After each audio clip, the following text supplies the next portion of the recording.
Que a graça e a paz do nosso Senhor Jesus Cristo esteja sobre todos aqueles que estão nos assistindo nesse momento.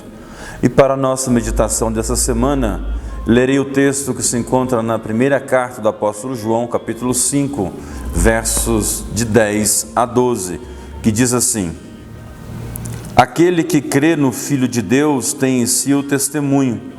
Aquele que não dá crédito a Deus o faz mentiroso, porque não crê no testemunho que Deus dá acerca de seu Filho. E o testemunho é esse, que Deus nos deu a vida eterna, e essa vida está no seu Filho. Aquele que tem o Filho tem a vida, aquele que não tem o Filho de Deus não tem a vida. Esse texto da palavra do Senhor é um texto que resume bem a ideia do Evangelho. É um texto que diz a importância de acreditarmos primeiramente no testemunho de Deus, ou seja, aquilo que Deus nos fala, aquilo que Deus nos diz através da sua palavra, de quem é a pessoa de Cristo Jesus, de quem é o Espírito Santo, de qual é a missão de Cristo e assim por diante. Ao olharmos para esse texto, o confronto que nos dá aqui é a pergunta: você tem a vida eterna? Você vai ter a vida eterna desde que você aceite o testemunho que Deus dá sobre a pessoa de Cristo. O testemunho é muito simples. O verso 11 diz: o testemunho é esse, que Deus nos deu a vida eterna. Ou seja, entender que Deus nos deu a vida eterna é entender que a vida eterna é um presente de Deus. Quando nós observamos dessa forma, e se o texto parasse aqui, poderíamos entender ou imaginar que no fim todo mundo terá a vida eterna. Mas não é isso que o texto bíblico ensina. Ele continua dizendo: e essa vida, ou seja, essa vida eterna, está no seu Filho. A questão da vida eterna, ela nunca é dissociada da pessoa de Cristo Jesus. Se entendemos quem é Deus, se entendemos a missão dele, a missão de Cristo Jesus vindo a esse mundo para viver, para morrer na cruz pelos pecados de todos os seus filhos, todos os filhos de Deus, isso faz com que nós compreendamos a real missão de Jesus.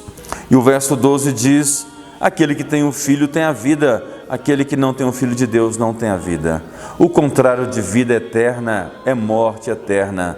E morte eterna na Bíblia significa tormento eterno, significa inferno, significa o afastar da misericórdia de Deus, do amor de Deus, da bondade de Deus, da graça de Deus, e o estar na presença única e exclusivamente da ira de Deus, como Apocalipse 14, versos 8 e 9 nos ensinam. É importante lembrarmos isso constantemente em nossas vidas, para que nós não nos percamos no final da nossa caminhada.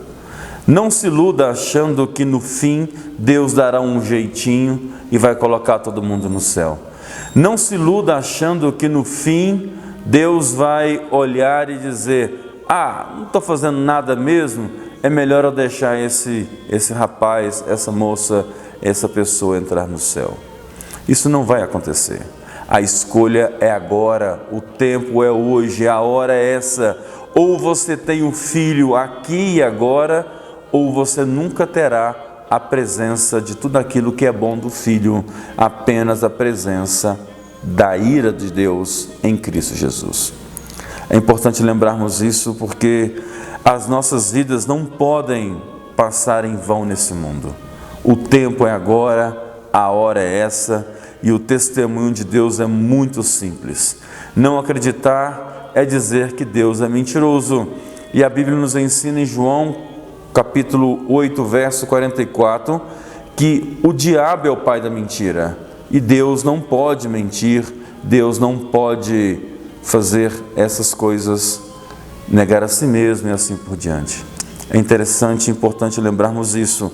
Ou você tem um filho e com isso tem a vida eterna, ou você não tem um filho e com isso você tem a morte eterna. É claro que apenas dizer que tem um filho não resolve. Você tem que dizer, confessar e viver segundo aquele que diz, porque isso sim fará com que no final a vida eterna seja dada e concedida a você. Que Deus abençoe a sua vida, a sua família, e que a graça do Senhor Jesus esteja sobre todos nós, em nome de Jesus. Amém.